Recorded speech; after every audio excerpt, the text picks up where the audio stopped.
সুপ্রিয় দর্শক, চ্যানেল 24 নিয়মিত আয়োজন মুখোমুখি অনুষ্ঠানে আপনাদের স্বাগত জানাচ্ছি। আমাদের আজকের অতিথি বিএনপির স্থায়ী কমিটির সদস্য সালাউদ্দিন আহমেদ, যিনি 2015 সালের 10 মার্চ উত্তরার একটি বাসা থেকে নিখোঁজ হন। এর 62 দিন পর ভারতের শিলং থেকে তাকে উদ্ধার করে স্থানীয় পুলিশ। ভারতে অবৈধ অনুপ্রবেশের দায়ে তিনি দীর্ঘদিন কারাবরণ করেছেন। নানা প্রক্রিয়া শেষে প্রায় 9 বছর পর তিনি সম্প্রতি দেশে ফিরেছেন। আমরা আজকে জানবো নিখোঁজ হওয়ার আদ্যপান্ত এবং তার বর্তমান রাজনীতি সম্পর্কে। মিস্টার সালাউদ্দিন, আপনাকে আমাদের আজকের এই অনুষ্ঠানে স্বাগতম। কেমন আছেন আপনি? আলহামদুলিল্লাহ, আপনাদের সবার দোয়ায় ভালো আছে। ছাত্র জনতার আন্দোলনে এই বাংলাদেশ, অনেকেই বলছে বাংলাদেশ দ্বিতীয়বারের মতো স্বাধীন হয়েছে। আওয়ামী লীগ সরকারের পদত্যাগের বিশেষ করে শেখ হাসিনা যখন দেশ ছাড়েন, তখন তো আপনি ভারতে ছিলেন। আপনার অনুভূতিটা কেমন ছিল তখন? বাকি সবার মতোই আমিও আমার প্রথম অনুভূতিতে প্রকাশ করেছিলাম যে দেশ ফেরা উন্মুক্ত হয়েছে, বাংলাদেশ দ্বিতীয়বারের মতো স্বাধীনতা অর্জন করেছে, দ্বিতীয় বিজয় দিবস পেয়েছে। দীর্ঘদিন পর আপনি দেশে ফিরেছেন। আপনি শুরুতেই বিমানবন্দর থেকে আপনাদের দলের প্রতিষ্ঠাতা শহীদ প্রেসিডেন্ট জিয়াউর রহমানের কবরে শ্রদ্ধা নিবেদন করেছেন। তারপরে আপনি বাসায় এসেছেন। এই এখন পরিবারের সঙ্গে সময় কাটছে, আপনার কেমন লাগছে? এই পরিবারের সময় দীর্ঘদিন পর পরিবারকে সঙ্গে পেয়েছেন, কাছে পেয়েছেন দেশের মাটিতে। এই অনুভূতি তো ভাষায় প্রকাশ করার মতো না। দীর্ঘ 9 বছর 3 মাস পরে একাকী নির্বাসিত জীবন থেকে দেশে ফেরা, দেশের মাটিতে ফেরা, এটা জীবনের প্রত্যাশা ছিল। আল্লাহর কাছে প্রার্থনা করতাম যেন আল্লাহ আমার মৃত্যুটা দেশের মাটিতেই দেন। তা আল্লাহ আমার সেই আশা পূরণ করেছেন। এই অনুভূতি ভাষায় প্রকাশ করা যাবে না। আপনি তো উত্তরার একটি বাসা থেকে নিখোঁজ হন। 62 দিন পর আপনাকে ভারতের শিলংয়ে উদ্ধার করা হয়। এই সময়টা কেমন ছিল এবং ভারতের এই দীর্ঘ সময়টা, কারাবরণ সময়টা আপনার কেমন ছিল, যদি সংক্ষেপে একটু বলতেন। 2015 সালের 10ই মার্চ উত্তরার এক বাসা থেকে আইন শৃঙ্খলা বাহিনীর পরিচয়ে সাদা পোশাকে অস্ত্রধারীরা আমাকে উঠিয়ে নিয়ে যায়, চোখ বেঁধে হাত বেঁধে। তারপরে যে কুঠুরিতে আমাকে রেখেছিল, এটা 5 ফিট বাই 10 ফিটের একটি কক্ষ হবে, সেখানে প্রতিনিয়তই আমি মৃত্যুর প্রহর গুনছিলাম। একটা পানির ট্যাপ ছিল, একটা ছিদ্র ছিল যাতে পেশাব পায়খানার করার জন্য, একটা নালার মতো জায়গা ওটা। বাকি জায়গাটায় বিছানা, একটা কম্বল, একটা বালিশ, স্টিলের দরজা, নিচে খাবার দাবার দেওয়ার জন্য কিছুটা জায়গা ফাঁকা আছে, বাইরে একটি প্যাডেস্টাল ফ্যান চালু থাকতো বাতাস চলাচলের জন্য, উপরে হাই পাওয়ার লাইট। কোনোদিন বের করে নেয় আমাকে 61 দিনের মধ্যে কেবল একদিন রুম পরিষ্কার করার জন্য তারা এসেছিল, রুমের বাইরে আমাকে বসিয়ে রাখে ওই একদিন ছাড়া। যেদিন নিয়ে আসবে সীমান্ত পাড়ি দিয়ে উপরে রেখে আসলো, সেই দিন বাংলাদেশের অভ্যন্তরে প্রায় 6-7 ঘন্টা জার্নি হবে, চোখ বেঁধে হাত বেঁধে মুখে কালো কাপড় দিয়ে। গাড়ি থেকে নামানো হয়নি, যেখানে ওরা থামলো মনে হলো এটা বর্ডার এলাকা হবে, ওখানে আরও কয়েক ঘন্টা অপেক্ষা করে মধ্যরাতের দিকেই হবে সম্ভবত তারা আমাকে কিছু দূর পায়ে হাঁটিয়ে কিছু দূর গাড়িতে করে ওই পারে নিয়ে আসলো। আমি ধারণা করছিলাম যে এটা হয়তো বর্ডার হবে। পরে ওখান থেকে আরও 3-4 ঘন্টা একটা গাড়িতে করে নিয়ে যেখানে আমাকে ব্লাইন্ড ফোল্ডেড হ্যান্ডকাফড ড্রপ করলো, সেই জায়গাটা গলফ লিঙ্ক বলে আমি পরে জানলাম। এটা অনেক প্রত্যুষে যারা প্রাতঃভ্রমণকারীরা ছিল রাস্তায়, তাদেরকে আমি জিজ্ঞেস করলাম এই জায়গার নাম কি, এবং পুলিশকে খবর দিতে বললাম। তারা ভ্রাম্যমাণ পুলিশ টিমকে খবর দিল, আমাকে থানায় নিয়ে যায়। তারপরে একটা হাসপাতালে নিয়ে গিয়ে প্রাথমিক চিকিৎসা করে এরপর আবার থানায় নিয়ে গেল। এর কয়েক ঘন্টা পর আমাকে একটা মানসিক হাসপাতালে নিয়ে গিয়ে তারা ভর্তি করিয়ে দিল। আমি বুঝতে পারিনি এটা মানসিক হাসপাতাল। ওখানে ডাক্তার সাহেবকে আমি অনুরোধ করেছিলাম আমার পরিবারের সাথে যোগাযোগ করার জন্য, টেলিফোন নাম্বার দিলাম। উনি আশ্বাস দিলেন যে আমি চেষ্টা করব। ওখানে একদিন মানে এক রাত, তারপর দিন দুপুর পর্যন্ত আমাকে পাগলের ওষুধ খাওয়ানো হলো কয়েক দফা। তারপরে আল্লাহর অসীম রহমত, তো ওরা চেষ্টা করেছিল বাংলাদেশে যোগাযোগ করার জন্য। একজন নার্স আমাকে ডাকলেন যে তোমার দেশে তোমার ওয়াইফ টেলিফোনে সংযুক্ত হয়েছে, তুমি আসো। তা আমি কথা বলে নিশ্চিত হলাম, তখন আমার ওয়াইফকে বললাম যে তুমি আমার নেত্রী, দেশনেত্রী বেগম খালেদা জিয়াকে বলো, যাও দেখা করো, আমি কী অবস্থায় আছি, কোথায় আছি বলো।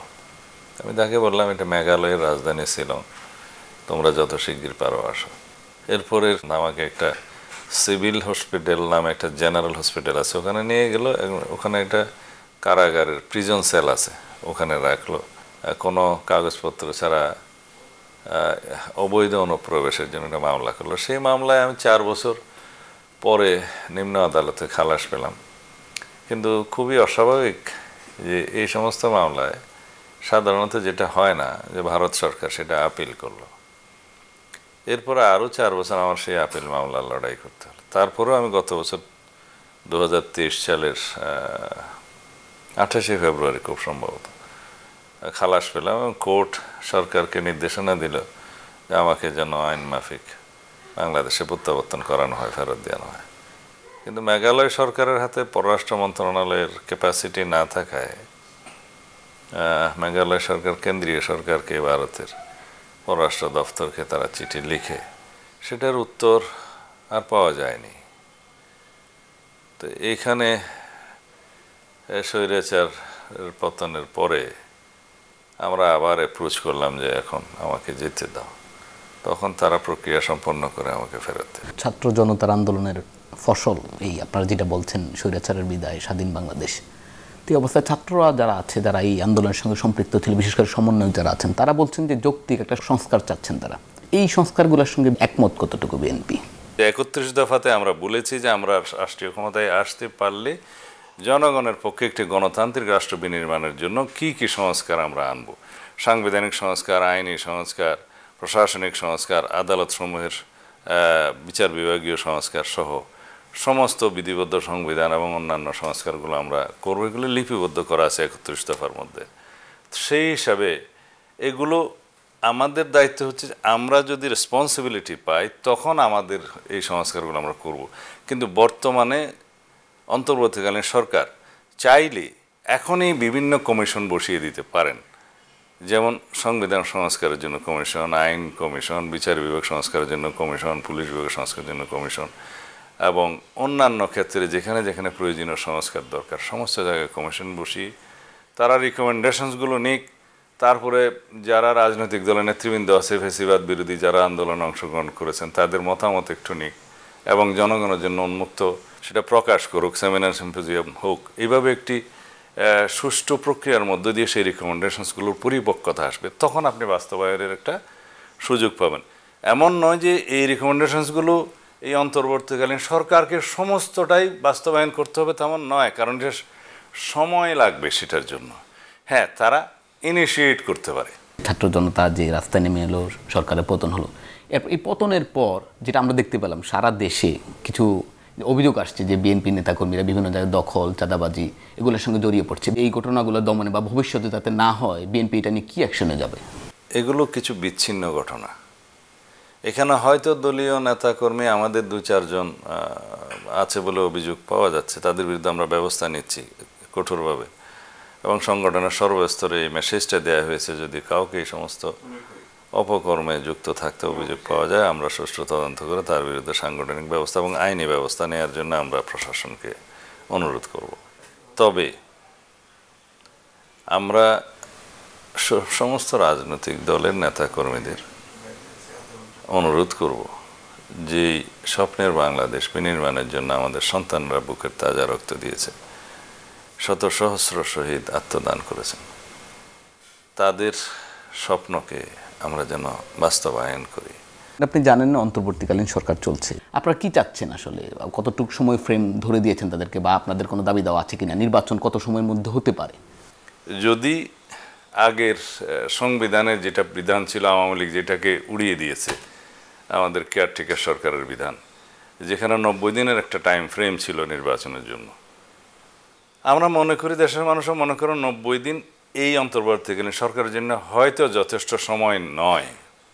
পরিবেশ পরিস্থিতি ওরকম নাই, কারণ একটা সরকারের থেকে আরেকটা সরকারে যাওয়ার মাঝে যে ট্রানজিশনাল পিরিয়ডটা ছিল, এই সময়টা কিন্তু সেই সময় নয়। এখানে একটি গণ অভ্যুত্থান হয়েছে, বিপ্লব পরবর্তী অনেক কিছু মানুষের প্রত্যাশা থাকে কিছু কিছু সংস্কার করে যেতে হবে। সেই জন্য আমি মনে করি 3 মাস না হলেও 3 থেকে 6 মাসের মধ্যে জাতীয় সংসদের মানে সাধারণ নির্বাচন অনুষ্ঠানের জন্য একটি রোড ম্যাপ আমাদের অন্তর্বর্তীকালীন সরকার প্রদান করতে পারেন জনগণের সামনে। 2014, 18, 24 যে নির্বাচন হলো, এই তিনটা নির্বাচন নিয়ে প্রশ্ন আছে যে বিশেষ করে বাংলাদেশের প্রধান বিরোধী দল, রাজনৈতিক দল বিএনপিকে ছাড়া নির্বাচনগুলো হয়েছে। তো এই অবস্থায় আওয়ামী লীগ ছাড়া কি নির্বাচন চান আপনারা, আওয়ামী লীগের সঙ্গে নিয়ে নির্বাচন চান আপনারা? It is too early two comment. 2014 সালের নির্বাচনটা তো নির্বাচন হবে না, এটা একদলীয় নির্বাচন এবং বিনা প্রতিদ্বন্দ্বিতা, যেখানে নির্বাচনের ডেটের আগেই 153টা আসন ইলেক্টেড ঘোষণা করা হয়েছে, পরে আরও একটা হয়েছে 154। 2018 সালে তো রাতেই বুট হয়ে গেছে, এটা আপনারা সবাই জানেন, সারা পৃথিবী জানে। ইট ওয়াজ টোটালি ফ্লড, মানে এরকম নির্বাচন কোনো নজির সারা পৃথিবীতে নাই। আর 2024-এ তো তারা বলে যে আমি ডামি আর কি যেন, এগুলো করার পরে আওয়ামী লীগের বাংলাদেশের মানুষের সামনে রাজনীতি করার কোনো বৈধতা আছে কিনা সেটা আপনারা জনগণকে জিজ্ঞেস করুন। এরপরেও আমি এখন কোনো কমেন্ট করতে চাই না। গণতন্ত্রে উত্তরণের জন্য যদি তারা তাদের দলের মধ্যে একটি গণতান্ত্রিক সংস্কার আনে, কিভাবে কি করবে, নির্বাচন করবে কিনা, এটা লং ওয়ে টু গো। এখনই ইট ইস আর্লি টু কমেন্ট। সালাউদ্দিন, আপনি জানেন যে এতক্ষণ আমরা বিভিন্ন বিষয় নিয়ে কথা বলেছিলাম, নির্বাচনের প্রসঙ্গ, অন্তর্বর্তীকালীন সরকারের যে সংস্কারের বিষয়টা। এখন আমি যদি বলি, দীর্ঘদিন ধরে বিএনপির কাউন্সিল নেই, এর মধ্যে আপনারা সম্প্রতি গতকালকে 2জন স্থায়ী কমিটির সদস্যকে নতুন রিক্রুট করেছেন আপনারা। তো এই অবস্থায় আপনি কি মনে করেন ভোটাভুটির মাধ্যমে ক্ষমতা, মানে দলের মধ্যে সংস্কার প্রয়োজন, কাউন্সিল প্রয়োজন, আপনি কি মনে করেন এটা? কাউন্সিলটা করার সুযোগটা আমরা কোথায় পেলাম? আমাদের তো কোনো জেলা পর্যায়ের কাউন্সিল করারও সুযোগ পাইনি আমরা। ইতিমধ্যে চিন্তাভাবনা আছে আমাদের, একটু পরিবেশটা স্বাভাবিক হয়ে আসলেই আমরা দলের কাউন্সিল করার চিন্তাভাবনা করছি। কাউন্সিলের মধ্য দিয়ে নতুন নেতৃত্ব আসবে এবং আমাদের জেলা পর্যায়ে থেকে উপজেলা সর্বত্র সর্ব লেভেলে আমরা কাউন্সিলের মাধ্যমে, আমাদের সম্মেলনের মাধ্যমে কমিটি গঠন করার প্রক্রিয়া শুরু করব। আওয়ামী লীগ সরকার গঠন করার পর শেখ হাসিনা যখন প্রধানমন্ত্রী হন, তখন ক্ষমতাটা এককেন্দ্রিক চলে গেছে, তার মধ্যে তখন ডিক্টেটরশিপ আসার একটা ভাবনা এক পর্যায়ে এসেছে। তো বিএনপি যদি ক্ষমতায় আসে, আসলে ক্ষমতাটা এককেন্দ্রিক থাকবে না ক্ষমতার ভারসাম্য থাকবে, সবার মধ্যে ক্ষমতার বন্টন? এটা তো বলেছি আমরা, সংবিধান সংস্কার কমিশনের মধ্য দিয়ে কিছু রেকমেন্ডেশনস আসবে, তার মধ্য দিয়ে সংবিধানে পাওয়ারের চেক অ্যান্ড ব্যালেন্স কীভাবে করা হবে, রাষ্ট্রপতি এবং প্রধানমন্ত্রীর ক্ষমতার ভারসাম্য, সংসদের ভূমিকা এবং বিভিন্ন বিষয়ে প্রধানমন্ত্রীর এখতিয়ার, এই সমস্ত বিষয় নিয়ে কিছু প্রস্তাব আমাদেরও আছে। যেমন আমরা পরপর 2 টার্মের অধিক কেউ প্রধানমন্ত্রী থাকতে পারবেন না, এটা আমাদের 31 দফা সংস্কারের মধ্যে আছে। তো সংবিধানে আরও অনেক সংস্কারের প্রয়োজন আছে, যেগুলোর মধ্য দিয়ে ক্ষমতার ভারসাম্য, নির্বাহী বিভাগ, বিচার বিভাগ এবং আইন বিভাগের মধ্যে ক্ষমতার ভারসাম্য এবং ওয়েস্টমিনিস্টার টাইপ অফ গভর্নমেন্টে যেটা সংসদীয় ব্যবস্থার কথা বলে, এখানে প্রকৃতপক্ষে কার কী ভূমিকা পালন করার সুযোগ, এগুলো সব নির্ধারিত হবে। যেটা আশঙ্কা আপনি করছেন যে আগে রাষ্ট্রপতি শাসিত সরকার ছিল, পরে সংসদীয় পার্লামেন্টারি টাইপ অফ গভর্নমেন্ট, এখানে প্রাইম মিনিস্টার একই ক্ষমতা, এখানে চেক অ্যান্ড ব্যালেন্স করা হবে। এগুলোর জন্য সংবিধান সংস্কার কমিশনের মাধ্যমে কিছু রিকমেন্ডেশন আনতে হবে। এটা রাতারাতি করার কোনো বিষয় নয়, এর জন্য কিছু সময় লাগবে। এখানে আমাদের প্রতিশ্রুতি আছে যাতে রাষ্ট্রে আর কেউ কোনো স্বৈর শাসক পয়দা না করতে পারে। জনাব সালাউদ্দিন আহমেদ, আমাদেরকে সময় দেওয়ার জন্য আপনাকে অসংখ্য ধন্যবাদ। আপনাদেরকেও ধন্যবাদ, আপনাদের মাধ্যমে দর্শক শ্রোতাদেরকে ধন্যবাদ জানাচ্ছি। দর্শক, এতক্ষণ আমাদের সঙ্গে ছিলেন বিএনপির স্থায়ী কমিটির সদস্য সালাউদ্দিন আহমেদ। আমরা তার সঙ্গে কথা বলেছি, জেনেছি নানা অজানা কথা। আমাদের সঙ্গে থাকুন পরবর্তী অনুষ্ঠান দেখার জন্য।